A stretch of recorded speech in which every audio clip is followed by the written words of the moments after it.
این حرکات گربه ها هر روز استراتژی شکار رو تمرین میکنن.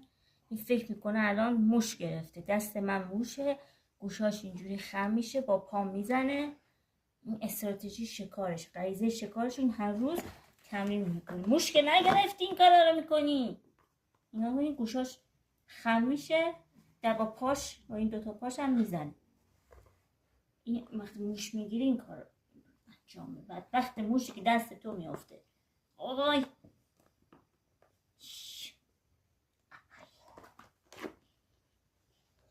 دوم خودشو گرفت.